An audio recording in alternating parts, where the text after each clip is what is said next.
everyone, I'm the Mystic Mask, and this is my interview number 6. And today our guest is none other than a UFC legend and the current karate combat heavyweight champion of the world. Our first champion on the show, smiling Sam Alvey. Hey, how you doing? Thank you for having me on. Of course, brother. It's a blessing to have you on, bro. How are you doing? Oh, I'm feeling great. I'm out in Vegas training with Extreme Couture, getting some good work in. That's good, man. I feel like this is a perfect time to get you on an interview, bro, because we just saw Volk, right, come back from a 2-fight KO loss and become champion. And he went to talk about, how adversity is a privilege and, how he overcame.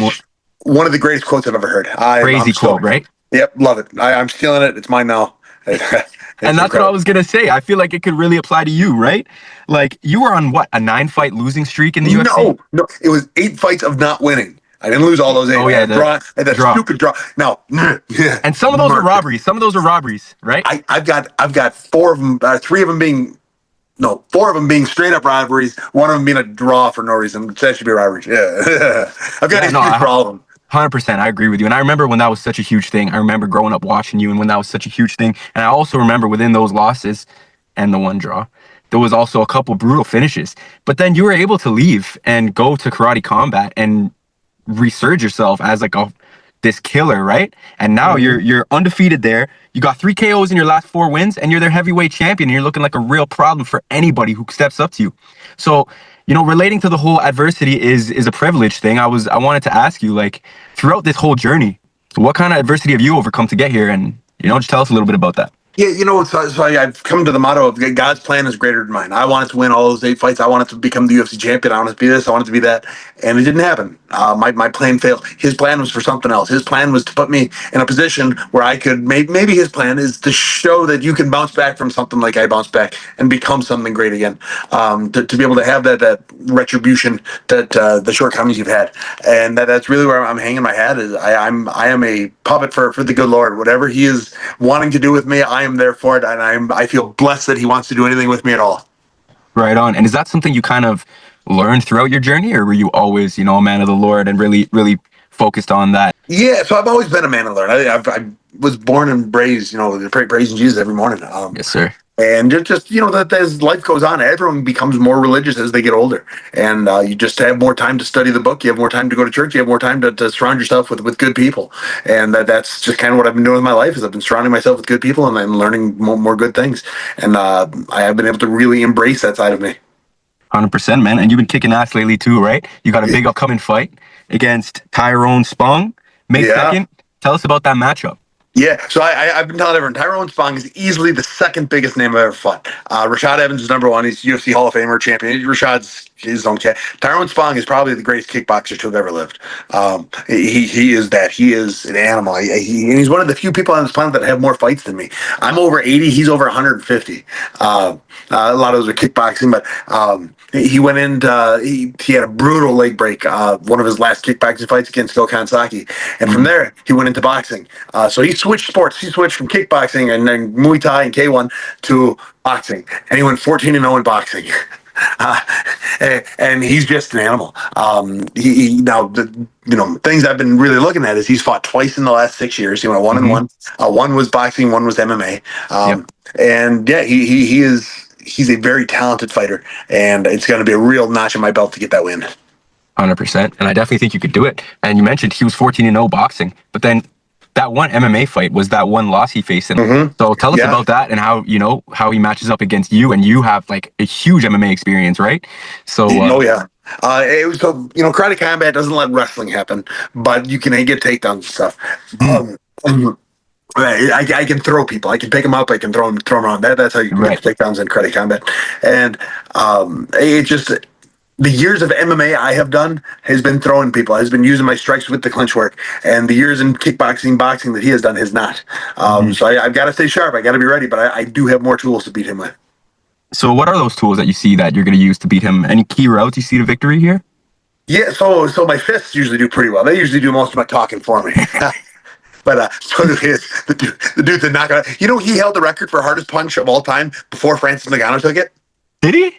He did. Holy fuck. I didn't know that. Yeah. No, I've never taken the test, but yeah, I was gonna say, where's Sam Alvey on that hierarchy right there? Where's Sam Alvey on that ranking? Yeah, I've got some big knockouts in there too, and I'm just hoping to get in there and get those. Be able to mix in my clinch work, mix in my MMA stuff with the karate combat fighting style. 100%, man. And you've been active, right? 3 fights in 2023. I think 2 fights last year. You're fighting in May. I'm sure you'll probably fight again, and so on. So, and you're taking heads off at age 38. Yeah, I yeah. I believe it turned said 39. online. Dude, I turned 39 4 days after I fight, so I'm Oh, getting up okay. there, but I'm not there yet. Yeah, happy early birthday. And and how many fights do you look to have this year? And how many more years do you see yourself fighting? Because we see you kicking I'm at ass. I'm at the halfway point to my career. I may be old, but so I've got this system, and I asked it out on TikTok more than once. I said, "How many do you think you could still beat up the you from 10 years ago?" And I am still convinced I could beat up the me from 10 years ago. And as long as that's the case, I'm going to keep fighting. I've been blessed with minimum injuries. My brain is still pretty functioning pretty well, and everything that I've broken over the years has knitted and healed. So I've been one of the blessed fighters to be not as injured as many. And that kind of goes with my next question because you mentioned you think that you could beat yourself up from 10 years ago. So that leads me to asking you, do you train the same way as you did back then? Or is there No, anything that you've been changing behind the scenes to be getting these great results? I've been lifting weights like crazy. Like I Oh lift yeah. more now than I ever had in my life. And Seriously. I went to college because I wanted to have a gym where I could help people lift. I was a personal trainer in high school, but I got into the UFC. I started fighting, and I couldn't lift like I wanted to because I couldn't afford to tear anything or get hurt. Now I'm not fighting as much as I did when I was in the UFC. I can afford to lift, and I lift. I went up a weight class, so now I'm fighting. Shoot, this fight's up 2 weight classes, so I've been able to lift anything and everything. My cardio is as good as it has ever been, and I'm just stronger. I'm bigger and badder than I've ever been before, and I'm thrilled with it. It has really helped adapt to my style. I've always been a fairly slow fighter, but I've always been relatively strong. Now I'm real strong, and it's helped blend my slowness together. What's that bench at though? What's that bench at? So I did 360 the other day for 4. Woo! Yeah, I was pretty pleased with it. That's some serious weight, man. That's three It's plates, not, no? Three you know, plates? I've That's spent well my over whole three life plates. wanting to do 315. Like that was my goal. Once I get 315, I don't have to do anymore. I got 315, and immediately, I mean, before I put the bar down, I was like, I got to get 405. So 405 is my next goal. I'm gonna get it. I hear you, man. I relate to it.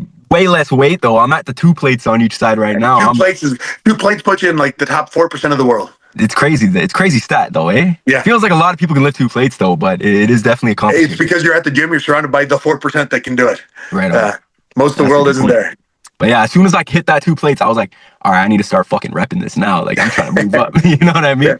Yeah, the gym I work out at that I lift at is Olympus, the mecca of the South in Murfreesboro. And I tell everyone I am the smallest person in that gym, women included. This is a gym. The gym is massive. Like it has got 4 giant rooms. It's huge, and it's got bodybuilder after body. It's got their wall of bodybuilders. It's got their wall of strongmen. It's just I'll go back there, and as big and strong as I think I am, I watch some of these guys just load their shoulder press plates, like put another and another and another and another. They could got, and then they just like warm up with it like it's nothing. So some of the guys there are just insane. Yeah, some of those guys are crazy. It's a different environment, eh? And speaking Yeah. of different environments, talk to us about the difference between the UFC cage, right? Fighting in there versus fighting in that. What do they call Yeah. it? What is it The called? pit. The The pit. pit. The Yeah. fucking pit. Fighting in the pit versus the fucking cage. Talk to us about Yeah. that. The pit. Okay, so watching a fight, way prefer watching a fight in a pit. It is way easier to see. The fighters are eye level with you. You're not looking at a screen, you're looking at the fight. The UFC cage fight, you could be sitting cage side, you're still looking at the screen because the cage is in your way. And is that, you can see through the cage, but it's distracting. The pit it's the most fun I've ever had watching a fight was at karate combat events. Mm, As far as fighting, it's completely different. Like the rise and fall of my career in the UFC was because I like to back up when I fight. I like to keep my back foot against the cage because I can stuff a takedown. right, With the pit, I can't do that. If I keep my back foot against the pit, I fall over and I die. right. So the pit has forced me to adapt and has forced me to walk forwards. It has forced me to keep that forward pressure and use my footwork far more than I ever did before. I love the pit. Yeah, I really do enjoy fighting in that pit. Yeah, it looks sick, man. To be honest, I would love to go see it live. Like you mentioned, it's probably like what they're standing right up against the thing, right? Oh yeah, Like up yeah. against the pit. Yeah, I mean, yeah, it is so much fun watching it. It's the way it should be. I am surprised. I mean, I'm not surprised because it is taking off now. Craig Jones, all of his grappling is done in the pit. This pit Yep. is taking off. I Mhm. suspect you're going to start seeing smaller shows doing it in the pit. Really? I suspect, like every show uses an octagon. I suspect we're gonna get some pit work in there too. But karate combat are the guys using the pit, right? Anyone Yeah, else would be they're the only ones using. It's like the UFC is the only one using the octagon, except right. for LFA and Fury and some of the smaller shows. Yeah, So the pit, it'll be maybe it's under license where you can't use it just yet, but you're only a few years away from license expiring. Then everyone can. right on. So I interview fighters, right? This is something I ask everybody. It seems you guys always look to improve, like with your training, with your skills, and with your styles in the gym and whatnot. No matter the results of your fight, win or loss, it seems like fighters are always trying to improve. So my question to you is, what have you been working on improving leading up to this fight on May 2nd? My footwork. Like I know Tyrone Spong, he kicks like a mule. But his boxing is a strong suit. He was always a Dutch kickboxer. So I've got to get my jab better than his. And I've always had a decent jab. He's got a good one. I've got to make sure mine is better. I got to make sure I'm not standing in place. So I get that footwork moving. Get my jab working, and that fight will be far easier for me. I know that's a good point there. Let's talk about your past UFC fights, man. Like I'm gonna pull them up right now. But what fight is your all time? Nate Marquardt. Huh? Nate Marquardt. That was my favorite fight in the UFC. Oh yeah. Just loved it. He was my coach on The Ultimate Fighter, and so I'm one of the few people in the world that have ever gotten to fight their coach. That's crazy. I'm just trying to find that on Topology. Nate Marquardt. Yeah. There you go. 2017. There's a decision there. You wouldn't say it's that win over Rashad Evans, eh? No, because the fight wasn't great. The fight was good, but it wasn't great. He shot Yeah. on me for 15 minutes. I stuffed every takedown. But I could never plant my feet and hit him, and I really wanted that finish. But he was so wrestle heavy on me, I couldn't do it. So it was a good fight. It is my biggest win, but it's not my favorite win. Yeah. What about that round 1 knockout on Marcin Prachnio? He's still fighting in the UFC. Love that one. I love that one. He beat what's his name? Just fought and lost to Pereira 2 fights ago. Roundtree. He just fought and lost he beat Roundtree. Yeah. That was my first fight at 205 up in the UFC, and it was great. It was a fun knockout. I really do. It was my one hitter quitter. I hit him, he dropped, and I walked off. That was such a clean knockout, man. I remember that one. So you're training at Extreme Couture, right? Is there any names from that gym that are standouts to you that you've been training with or just seeing train and that are like, holy shit, yo, put your money on this guy next time he fights because he's looking like crazy in the back? I'm going to be there for 2 weeks. Today is my first day there. But Sean Strickland and I have been your friends for years. Chris Curtis and I have been friends for years. Right. A lot of the guys there, Keith Barry and I have been friends for years. So a lot of the guys I've been friends with, and so they're my size. We love punching each other in the face, and so we get that work together. We just found out Keith Barry is fighting in Dubai a day before me, so he's going to be in my corner. There you go. This next upcoming card, though, what I usually do on my channel is I interview a fighter, right? We talk, we chit chat, and then eventually I hope that we could break down this next upcoming card for the UFC. Oh yeah. Tell me who's fighting. I'll tell you if I know who it is. Okay, so we got this next card. We'll start from the main event, and then we'll go down and skip, anyone you don't know. Okay. Ian Machado Gary versus Carlos Prates. I'm a big fan of Gary. I think he's incredible. Yeah? He surprises me with how good he is. His fight against Shavkat, the unbeatable Shavkat, was pretty good. Yeah. The only fight he disappointed me with was MVP. But MVP is that weird style. He's a hard guy to fight. So what, you're taking Ian Gary over Carlos Prates? I'm taking Ian Gary. Even with all the hype behind the fighting nerds, like you saw Gene Silva's performance. I'm sure you must have seen that finish on. I think they're 25-0 in the UFC or something. No, I'm taking Gary. I'm taking Gary. I really like Gary. The fighting nerds have got a system. They are, but Ian Gary's got this pace that's hard to match. Yeah, I hear you there. When he has distance, I gotta go with Prates. I gotta go with my smoking brother Prates. This guy's smoking cigarettes, knocking people out, and I can't bet against that gym until I see a reason to. You know what I mean? Yeah. So how would you say Ian gets it done? Like a decision, or you think he'll get a late finish?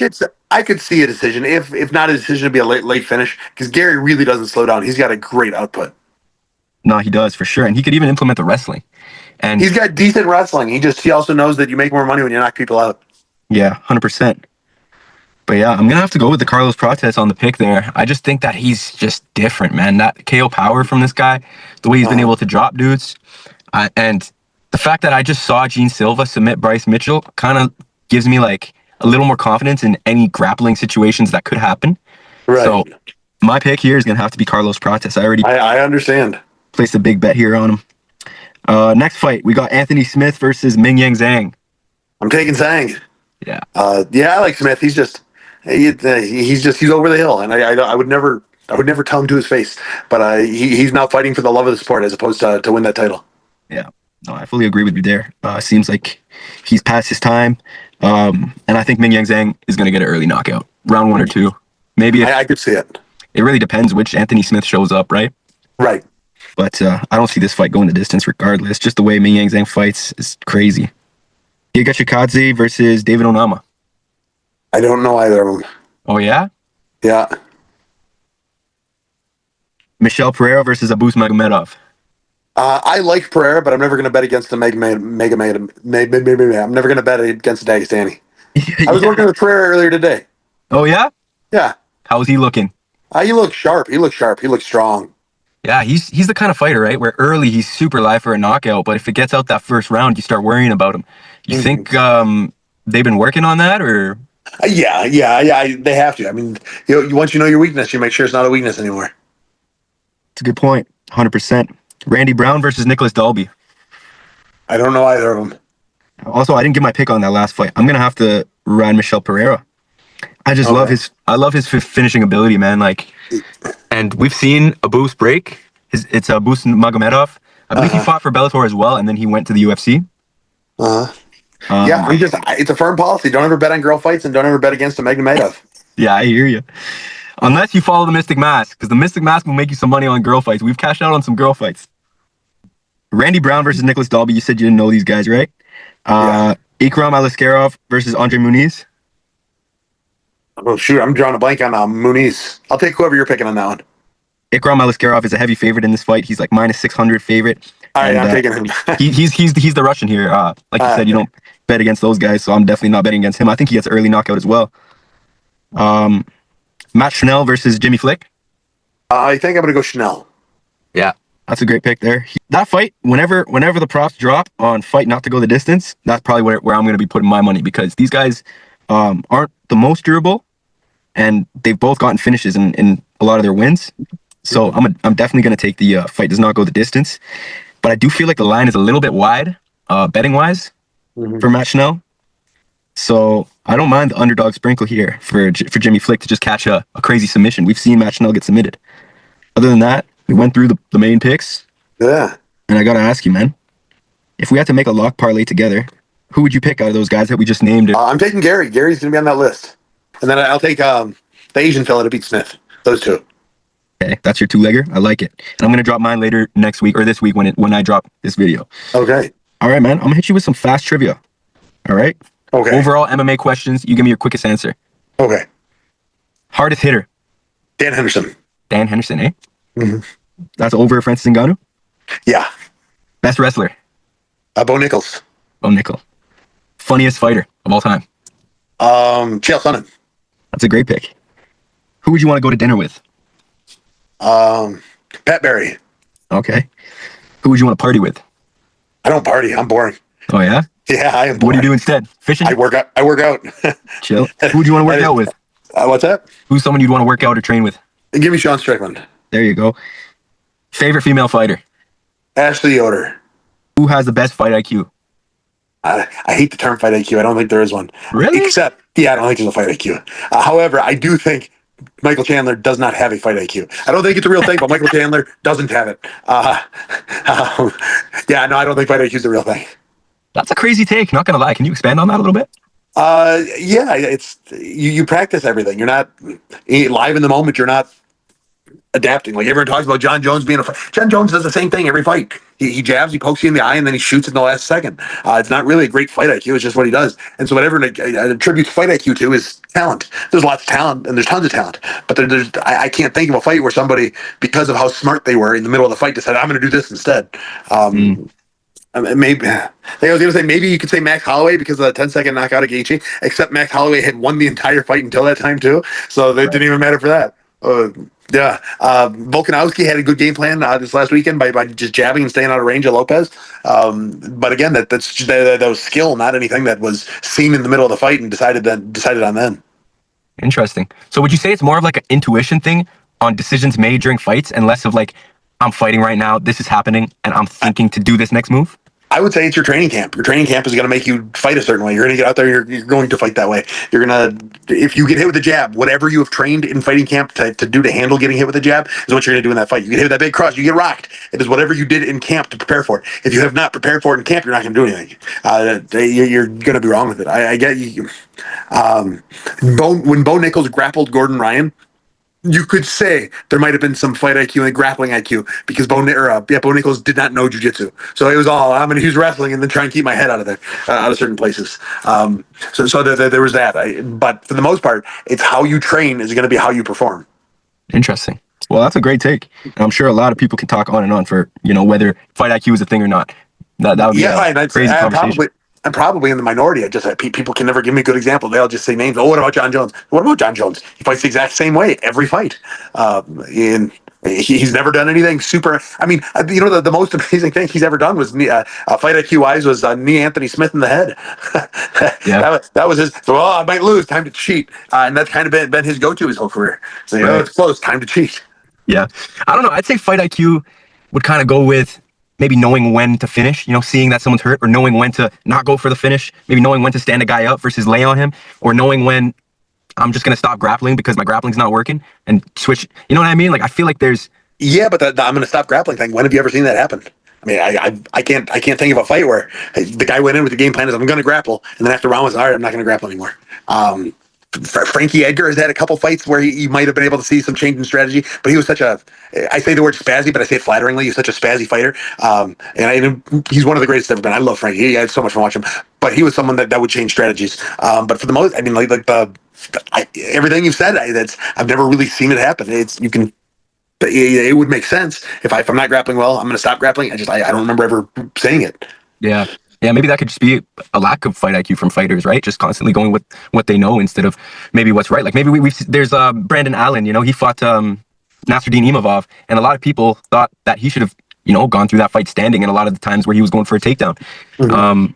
So yeah, no, I agree with what you're saying, but I feel like the ability to adapt in a fight, like Diego Lopez versus Volkanovski, I feel like, and tell me if you feel differently, I feel like if Diego knew to blitz with a 3 to 5 punch combo, he could have gotten Volk out of there. But he just didn't have that same aggression that he always kind of goes into fights with.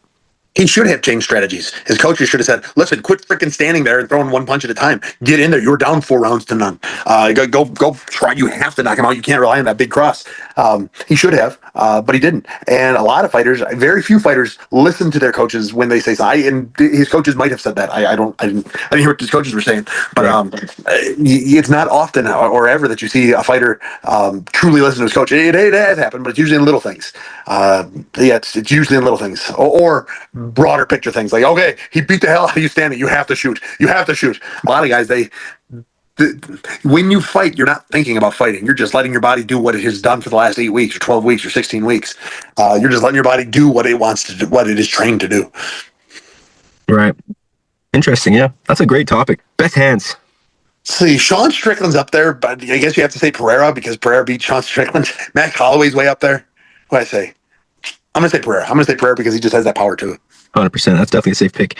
If you were in a street fight, right, it would probably have to be like 3v5 or 3v6 or probably even more for it to be even. But if you were to go into a street fight with fucking 2 MMA fighters, who would they be? I'm taking Nagano and I'm taking John Jones. John Jones will cheat in a street fight. You're going to need fucking... fight. Cheating is legal. I got one more. Dream fight. Any weight class, past or present. Yeah, I always wanted to fight Michael Bisping. I always thought that would have been fun. Oh, yeah, that would have been a great fight, 100%. Mm-hmm. But yeah, man, let's talk about UFC judges, because you're someone who's definitely experienced like the shitty side of UFC judging and what's going on there. Like we see it from all the way then to this day. There's crazy decisions that happen by the judges and referees. What's your take on that, and what would you think would be a solution for that? Yeah, so the UFC judges, I think they just need a better system of getting them.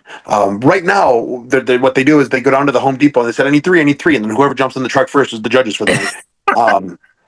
That's it feels like it's actually like that, though. Yeah, some of these fights. Can you spell fight F-I-T-E? Close enough. Get in the truck.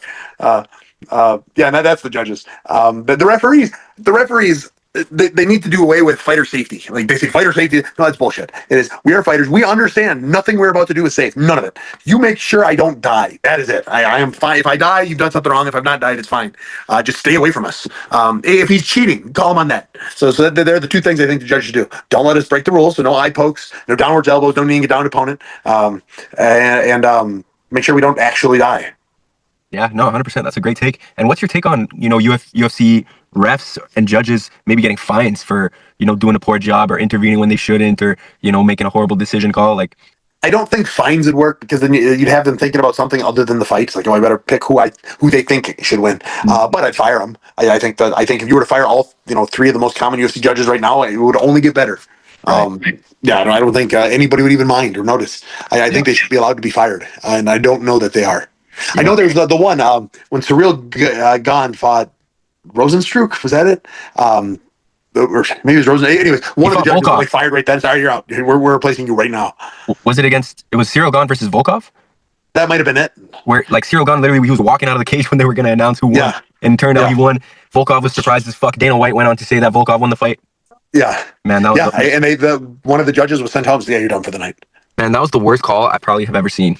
It's way up there. Yeah, 100%. One of the worst ones. I'm biased though because I had a fucking sick parlay that night that ended with fucking Volkov by decision, and I got robbed one of my bigger payouts. 20K, I would have gone 20K. Ooh, yeah, I'd be mad too. And I was furious. That was the only leg that missed, and it was a robbery. I was ready to fucking stop watching UFC for the rest of my life.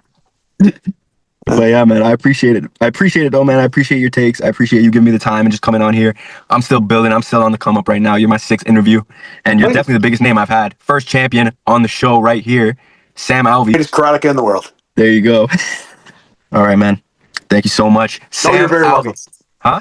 Have a good one, my friend. Thank you, brother. I appreciate it. You as well. We got Sam Alvey on the show. Champion. Fight coming May 2nd. Y'all tune in.